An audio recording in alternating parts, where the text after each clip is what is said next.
BA द्वितीय वर्ष के प्रथम प्रश्न पत्र प्रमुख राज्य व्यवस्थाओं के अंतर्गत आज मैं आपको प्रधानमंत्री पद के बारे में विस्तार से बताना चाहूँगी।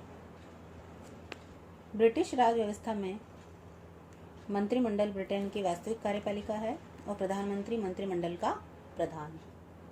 इस प्रकार से प्रधानमंत्री शासन व्यवस्था का केंद्र बिंदु है और उसकी स्थिति बहुत ही अधिक महत्वपूर्ण हो जाती है। शासन में प्रधानमंत्री की स्थिति इतनी अधिक महत्वपूर्ण और केंद्रीय हो गई है कि वर्तमान समय में तो कुछ पक्षों के द्वारा ब्रिटिश सरकार को मंत्रिमंडलीय सरकार के स्थान पर प्रधानमंत्री सरकार भी कहा जाने लगा है। प्रधानमंत्री की नियुक्ति के संबंध में यदि हम चर्चा करें तो सैद्धांतिक रूप से प्रधानमंत्री की नियुक्ति सम्राट के द्वारा की जाती है, किंतु व्यवहार में लोक सदन के बहुमत दल के नेता को ही सम्राट के द्वारा प्रधानमंत्री पद पर नियुक्त किया जाता है।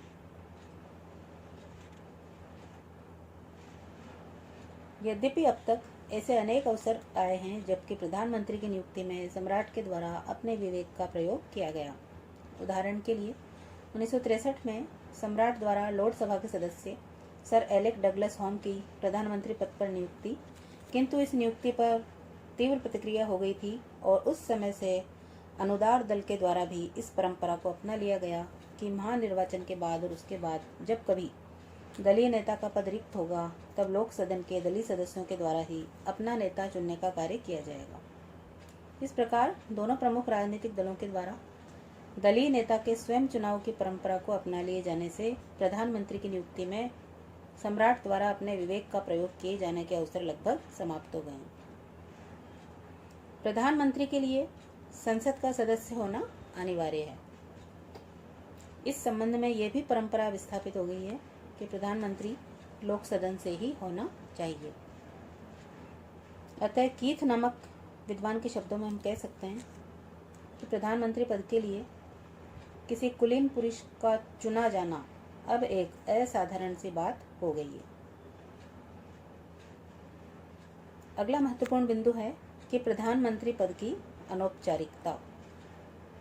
प्रधानमंत्री पद की एक विशेषता यह भी है कि इसका कोई कानूनी अधिकार नहीं है और यह पद अनौपचारिक ही है। प्रधानमंत्री पद की स्थापना किसी संसदीय कानून के आधार पर नहीं हुई, वरन स्वतः विकसित हुई है।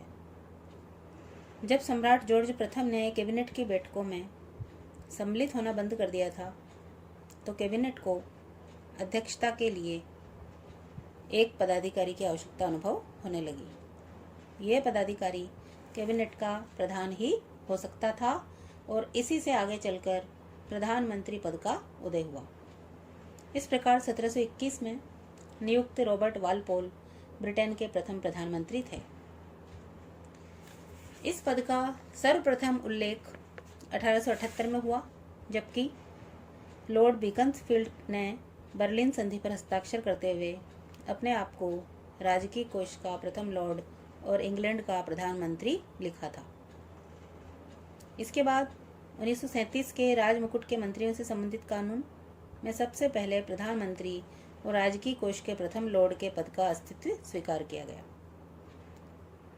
ग्लेडस्टन ने इस बात को लक्ष्य करते हुए कहा है कि इतने बड़े पदार्थ की इतनी छोटी छाया इतने बड़े संसार में कहीं देखने को नहीं मिलती।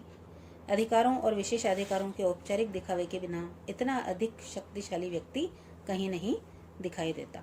तो इस प्रकार से प्रधानमंत्री की शक्तियों का कोई कानूनी अधिकार नहीं है। उप प्रधानमंत्री पद भी ब्रिटेन में एक महत्वपूर्ण चर्चा का विषय रहा है। ब्रिटेन में सामान्यतः तो उप प्रधानमंत्री पद की स्थिति नहीं होती है, लेकिन मई 1997 में जॉन प्रेस्कॉट को उप प्रधानमंत्री बनाया गया था तथा 2001 में उन्हें पुनः उप प्रधानमंत्री पद दिया गया। 2010 में निक क्लेग को उप प्रधानमंत्री बनाया गया था। वैधानिक दृष्टि से उप प्रधानमंत्री और अन्य किसी मंत्री की स्थिति में कोई अंतर नहीं होता। अब अगली महत्वपूर्ण चर्चा हम करेंगे कि प्रधानमंत्री के कार्य तथा शक्तियाँ क्या होती हैं। तो ब्रिटेन की शासन व्यवस्था में प्रधानमंत्री की स्थिति बहुत ही ज़्यादा महत्वपूर्ण है। प्रशासन में प्रधानमंत्री को जो व्यापक शक्तियाँ प्राप्त है उनकी विवेचना निम्नलिखित रूप में की जा सकती है। पहला, मंत्रिमंडल का निर्माण। वैधानिक शब्दावली के अनुसार मंत्रिमंडल के सदस्यों की नियुक्ति प्रधानमंत्री के परामर्श से सम्राट द्वारा की जाती है, किंतु जहां तक वास्तविकता का संबंध है, मंत्रियों की नियुक्ति में सम्राट का कोई हाथ नहीं होता है और प्रधानमंत्री जिन किन्हीं व्यक्तियों को मंत्री पद पर नियुक्त करने की सिफारिश करते हैं, सम्राट उसे स्वीकार कर लेते हैं। दूसरा प्रमुख कार्य है मंत्रिमंडल का कार्य संचालन। प्रधानमंत्री न केवल मंत्रिमंडल का निर्माण वरन उसकी समस्त कार्यवाही का संचालन भी करता है। तीसरा प्रमुख कार्य है मंत्रिमंडल का अंत। विधि के अनुसार मंत्रियों को हटाने का अधिकार सम्राट का विशेषाधिकार है, लेकिन व्यवहार में यह परंपरा भी स्थापित हो गई है कि इस अधिकार का प्रयोग वह प्रधानमंत्री की मंत्रणा पर ही करेगा। अगला प्रमुख कार्य है शासन पर नियंत्रण। सिद्धांत रूप में देश का शासन प्रमुख तो सम्राट है, किंतु व्यवहार में शासन प्रमुख के सभी अधिकारों का प्रयोग प्रधानमंत्री के द्वारा ही किया जाता है। शासन पर सर्वोच्च नियंत्रण रखने के लिए प्रधानमंत्री द्वारा शासन के विभिन्न विभागों में समन्वय भी स्थापित किया जाता है। अगला प्रमुख कार्य है परराष्ट्र संबंधों का संचालन। प्रधानमंत्री का एक महत्वपूर्ण अधिकार और कार्य वैदेशिक संबंधों का संचालन भी है। परराष्ट्र मंत्रालय चाहे उसके पास हो या न हो, परराष्ट्र संबंधों के सुचारू संचालन का अंतिम दायित्व प्रधानमंत्री का ही समझा जाता है। छठा प्रमुख कार्य है लोक सदन का नेतृत्व। लोक सदन के बहुमत दल के नेता को प्रधानमंत्री पद प्राप्त होता है और उसके द्वारा शासन प्रमुख के साथ साथ लोक सदन के नेता के रूप में भी कार्य किया जाता है। अगला महत्वपूर्ण कार्य है मंत्रिमंडल और सम्राट के बीच की कड़ी। प्रधानमंत्री सम्राट का मुख्य परामर्शदाता तथा मंत्रिमंडल और सम्राट के बीच संपर्क स्थापित करने वाला होता है। आठवां प्रमुख कार्य है अंतर्राष्ट्रीय सम्मेलनों में ब्रिटेन का प्रतिनिधित्व करने वाला भी प्रधानमंत्री होता है। राजनीतिक, आर्थिक और अन्य महत्वपूर्ण अंतर्राष्ट्रीय सम्मेलनों में ब्रिटेन का प्रतिनिधित्व वहाँ के प्रधानमंत्री के द्वारा ही किया जाता है। नवा प्रमुख कार्य है राष्ट्रमंडलीय देशों के साथ संबंध। ब्रिटिश प्रधानमंत्री का यह भी कार्य होता है कि वह राष्ट्रमंडलीय देशों से संपर्क स्थापित रखे और महत्वपूर्ण विषयों में उनसे परामर्श भी लेता रहे। 10वां प्रमुख बिंदु है प्रधानमंत्री राष्ट्र का नायक, और यह बहुत ही महत्वपूर्ण बिंदु है इस दृष्टि से क्योंकि आज मंत्रिमंडलीय शासन ने प्रधानमंत्री शासन का रूप ले लिया है। वर्तमान समय में सामान्य निर्वाचन प्रधानमंत्री का ही निर्वाचन माना जाता है। राजनीतिक दलों के द्वारा अपनी नीतियों के आधार पर नहीं वरन अपने नेता के व्यक्तित्व के आधार पर ही चुनाव लड़े जाते हैं। लास्की ने भी चुनाव परिणामों के संबंध में लिखा है कि इस प्रकार की चुनावबाजी से प्रधानमंत्री राष्ट्र का प्रतीक बन जाता है और इसलिए जब तक वह प्रधानमंत्री रहता है उसका कोई सहयोगी उसका मुकाबला करने का साहस नहीं कर सकता।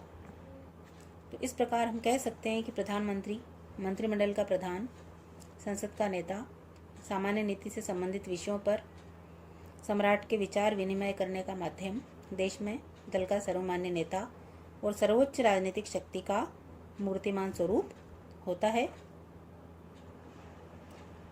आगे हम मंत्रिमंडल में प्रधानमंत्री की स्थिति पढ़ेंगे। आज के लिए धन्यवाद।